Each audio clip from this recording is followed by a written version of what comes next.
de la percepción del valor simbólico de este nombre. Pero no son estas solo las distancias que nos separan, sino otras muchas que quiero subrayar hoy. Es curioso comprobar cómo se consolida la tendencia cultural y política más destacada de nuestro tiempo. Cuanto más atrás dejamos una época, más urgente nos parece solventar la injusticia cometida y más intolerable la indulgencia que en ciertos casos pudimos tolerar. El desarrollo de la ciencia jurídica y la nueva legislación internacional de los derechos humanos pertenece a un movimiento universal de empatía que no solo nos aproxima a todos los seres humanos, sino también a los animales y, sorprendentemente, también a los muertos.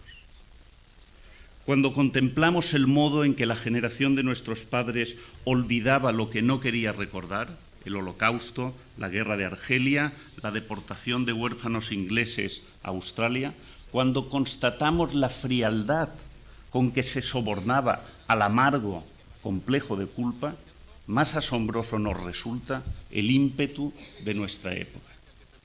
Da la impresión de que fuera urgente cancelar todas las deudas y resolver la retribución pendiente antes de agotarse un plazo de tiempo que por los demás nos resulta totalmente desconocido.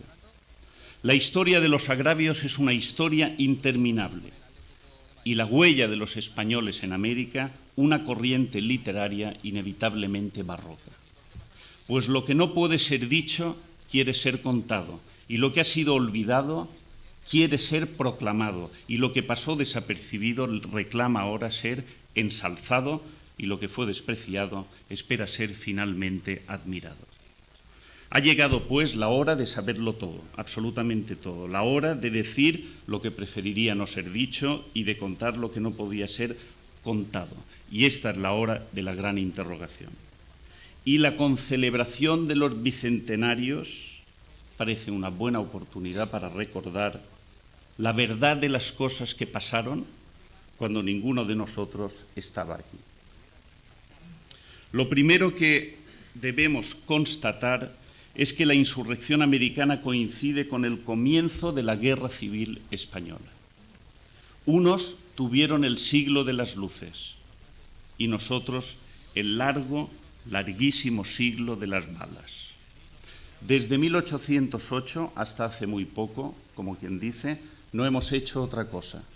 Carlistas, golpistas, curas trabucaires, motines, revueltas, exentos del gobierno de las colonias, finalmente nos vimos con las manos libres para hacer lo que más nos gusta, que es liarnos a guantazos. En 1808,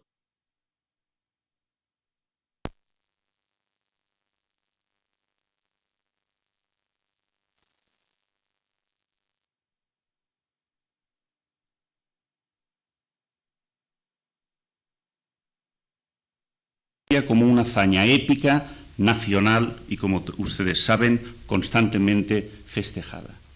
En 1823, apenas 15 años después, las tropas francesas de la Santa Alianza, los llamados 100.000 hijos de San Luis, entran en España para derrotar al gobierno liberal y restaurar el absolutismo de Fernando VII.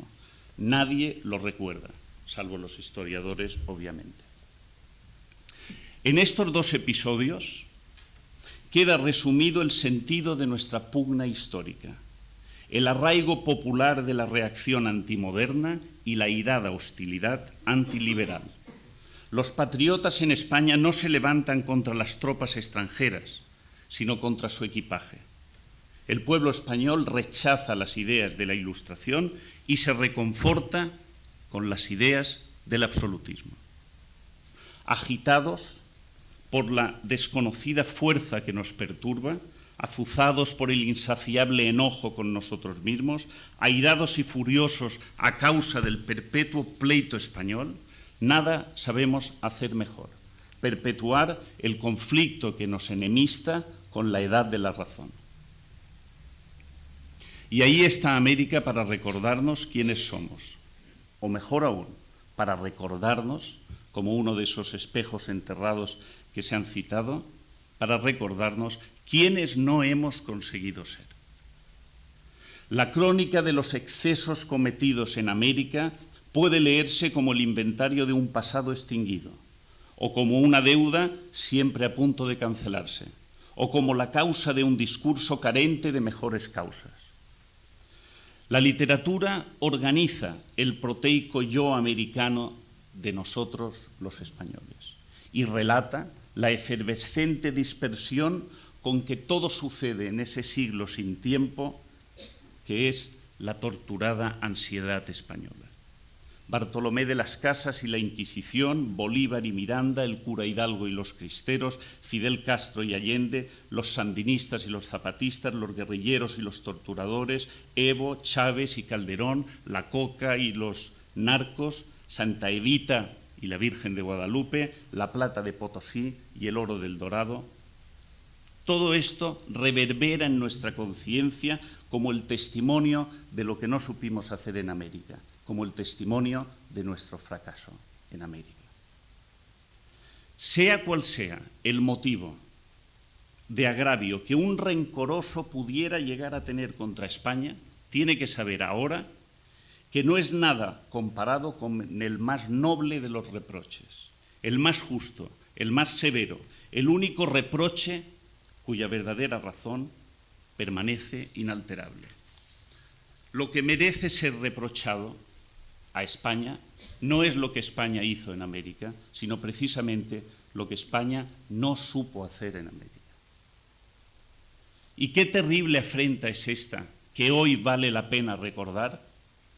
Los ilustrados americanos efectivamente esperaban que España se convirtiera en la puerta abierta de la modernidad, que España supiera dar forma al luminoso espíritu del Renacimiento, a la revuelta protestante, al genio filosófico, al espíritu de la Ilustración, al insurgente afán de la ciencia, al ingenio industrial, a la reforma de las leyes y al espíritu de las leyes, al anhelo por refundar una y otra vez las dimensiones del mundo, a liberar el talento individual, a diseminar el germen de la creatividad.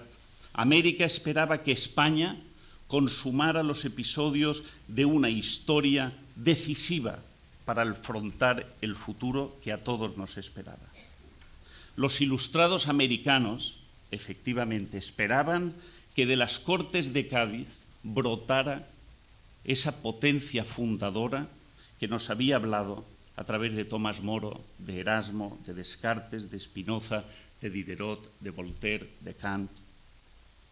Pero en vez de proclamar la mayoría de edad del hombre que aprende a pensar por cuenta propia, en lugar de fundar realmente las instituciones de la razón, las Cortes de Cádiz declararon en el preámbulo de su Constitución que España es y será perpetuamente católica. En aquel momento podríamos haber forjado las herramientas de la modernidad, pero el simulacro español se deslizó hacia la más triste de las derrotas. Pero recordemos que el tiempo no cura y que sigue vigente la más justa de las reclamaciones, la que se dedica a España echándole en cara no lo que hizo, sino lo que no sabe hacer. Porque lo revelador de nuestro fracaso en América es que a pesar del tiempo transcurrido, la decepción está viva a ambos lados del Atlántico. No sabemos manejar la modernidad y esta falta de destreza nos despoja del único instrumento cultural, político, económico, institucional y religioso necesario para administrar el presente y encarar el futuro. Un país como el nuestro, que ha dejado pasar de largo las grandes citas de la historia, ¿cómo podría dar consejos a los demás? Para hacernos una idea, solo una idea, del errático destino español en América, les propongo un ejercicio de imaginación. ¿Qué haría Francia hoy si en América Latina se hablara francés?